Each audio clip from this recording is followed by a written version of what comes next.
Hello and welcome to another episode of Crazy About Fly Fishing. Today I'm going to be doing trout spey on the Tongariro River. So what is trout spey? Well, what I'm going to be doing is I'm going to be casting Skagit lines with sink tips with streamers on the end across and downstream and swinging it through the river and trying to catch trout that way. And in this case I'm going to be doing it with a two-handed switch or micro spey rod, and this is the V-switch 5-weight from I Love Fly Fishing, and I'll be using a Skagit line, the OPST Commando smooth line, and a sink tip. Flies vary greatly, but it tends to be quite large. I'm starting with a shank style fly. You see it's got a hook there on this is got a bit of piece of braid. Sometimes you get them on wire, and that's just so that when trout short strike you still get them. It's got some tungsten eyes there, and it's just a piece of zonker. So I just use a loop knot for the streamers just to give it a bit of extra movement. That's pretty much the setup. I'll go and show you now on the river how it works, and then later on we'll do a detailed breakdown of the gear and what you need and how it works and all that sort of stuff. So let's get on. Now, last time I was here we made the mistake of not fishing this bit down, and this tail here is actually quite good for swinging, and further down holds quite a good number of fish. So I'm going to start by doing that. So these Skagit lines, you can cast them overhead if you want, but we tend to use spey casts with these. Such a great way to fish. So the two main ones that you need to know that cover you in most situations are the snap T and double spey. So you do your cast, you do your swing, you do your dangle, give it a couple of yanks, strap it in, take a couple of steps, and repeat the process. It's a very methodical method.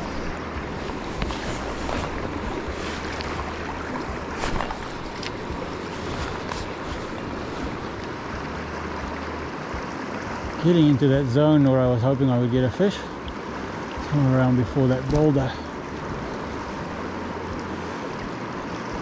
Yep. Oh, yes, I was standing in front of that boulder and that's exactly where I hit one. Oh my god, that's fantastic.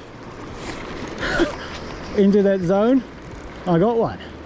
Awesome. Great start. Now it's going to be a bit of a work to fight it up against this current. That's a great start. It's playing along nicely and coming up with the current as well. Nice rainbow.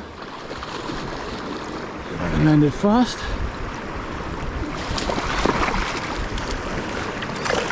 Yes, solid rainbow. Great start. That's a fly there, and yeah, cool fish. Nice. Oh, there we go. Oh, I wanted to hold it up. Oh. If we look at this in a little bit more detail, I have the Trapper Ghost full cage reel here, which is ideally suited to this Skagit style heads, especially if you're using a thin running line in a head rather than the integrated Commando smooth line. The full cage just prevents the line from slipping out as it would in a normal open reel. So with the reel I have the 11-foot 5-weight 4-section V-switch rod. It's a two-handed rod designed for this casting of Skagit lines and spey casting, so I'll be using that. And on the reel I have a OPST Commando smooth. This is an integrated Skagit head. So this is a 250 grain Commando smooth head. Nicely they print the grain weights on the head there.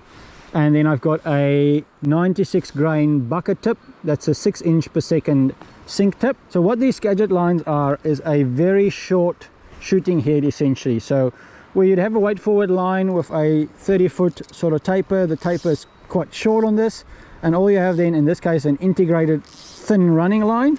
Or if you are changing heads, you would have something like laser line on here as your running line, which would loop to your head, and then your sink tip just loops to your line. So that's the integrated running line of the Commando smooth.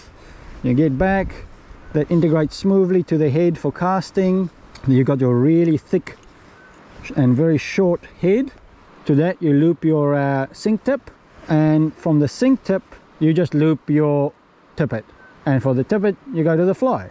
Very simple. So all I have is 3 foot of 2X here. You can go quite heavy on this the fish hit quite hard, and I'm just going to loop that to the tip. And the reason it's so short is that you want to make sure that this tip drags the fly down. If you make it long and your fly is not weighted, the fly will stay up and your sink tip will sink. So this actually helps drag the fly down. Because it's winter runs here, you really want to get the fly to the bottom where the fish are going to be sitting at the moment in this river.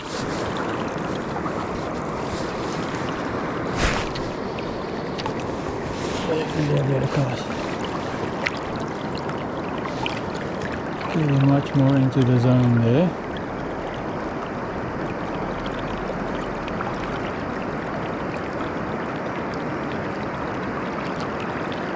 Ah, yes, yes, yes. Very nice.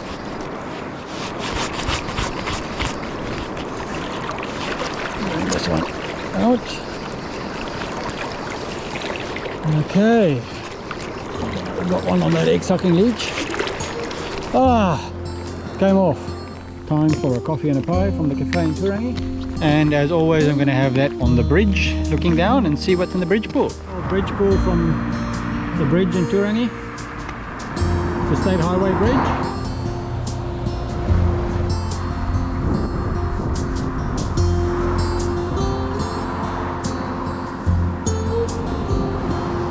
I'm heading to the lower river. Car park's pretty quiet, so I'm gonna try and find a favorite spot of mine and see if it's empty or not. Well, the river down here is deep and reasonably fast, so I decided to go back to that heavy egg sucking leash pattern, and we'll give that a go. See if I can get close into that opposite side. There might be some sitting near that bank, which is otherwise inaccessible.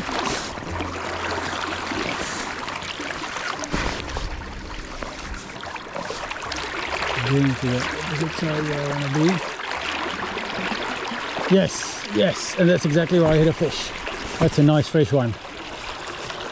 Yes. Yes. Yes, yes, yes, yes, yes, yes, yes. I hit like a freight train. Oh, that's perfect. Maybe longer in the river than I thought.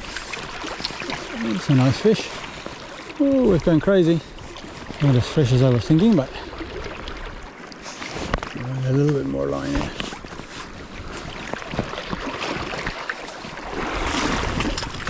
Nice.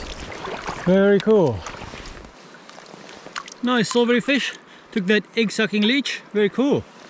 Let's get this one away. Well, lower river.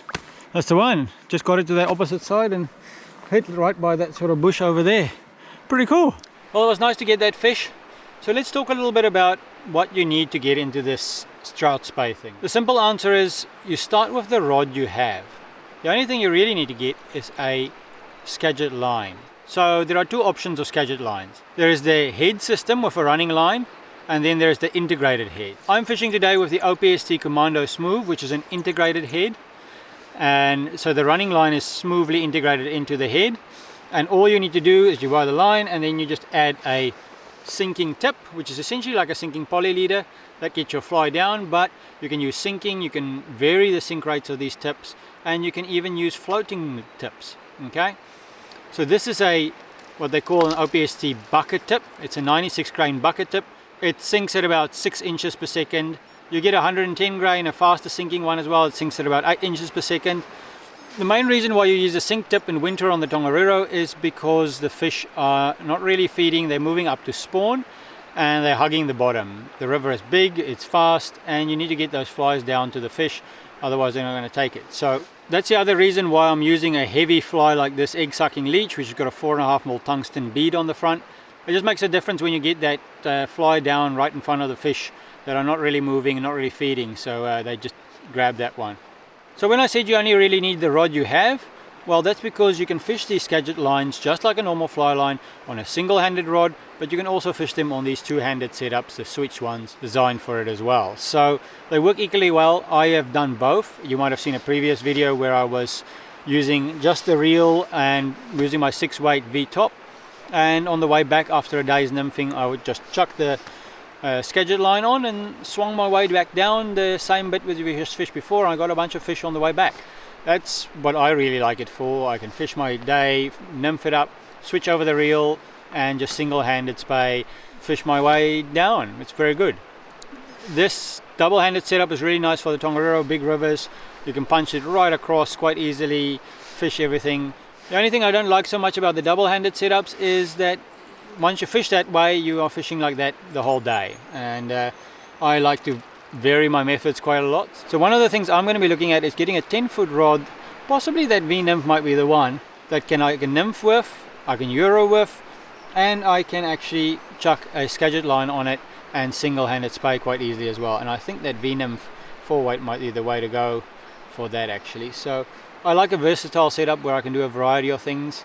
So while I prefer single-handed versatile options, this has been quite fun today.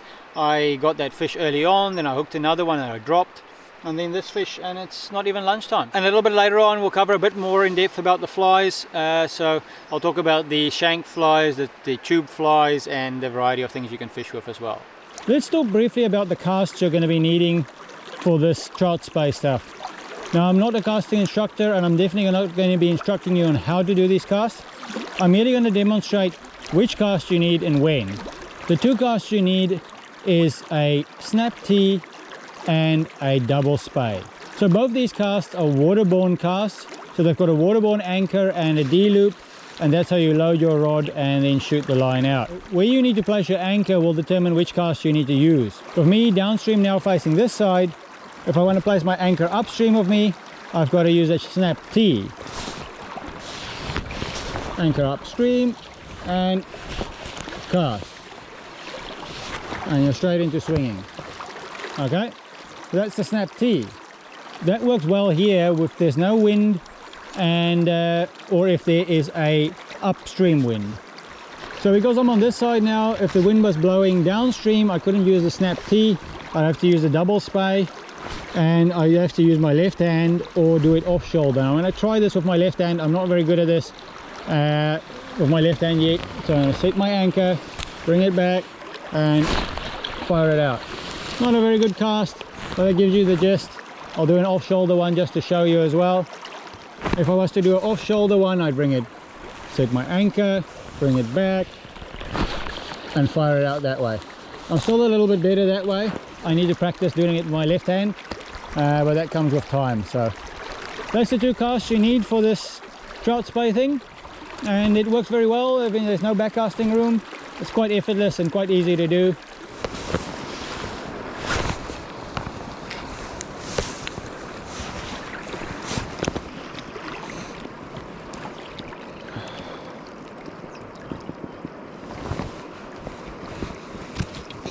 Yes, finally. That's a good fish too.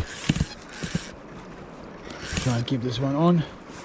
Now we just need to get the GoPro to last the battle, and also the 2x tippet.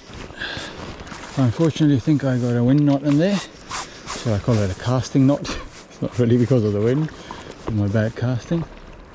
Really like to land this fish. Feels like a good one. Feels strong. Good fat rainbow. That's a nice fish. One round net job. Oh, that's a nice fish. That is a solid fish. Oh, that's a fat fish. That's a fat fish. Oh, just look at that. That's a monster fat fish. That's a good 6-pound hen. Oh, nice. Very, very nice. Oh, let that one go. Oh, awesome. Let's talk about the flies we can use for this trout spey stuff. Now, this is an intruder fly. It's got a shank. This is a popular style fly that you can use for the trout spey. It's the same sort of shank fly, this time with braid, not wire, but this is a rabbit version. There's another version with a zonker strip that I fished with today. They're not limited to big streamers. You can do little wee wets like this as well. I often do little emerger patterns. Probably one of my all-time favorite flies to swing is the good old woolly bugger.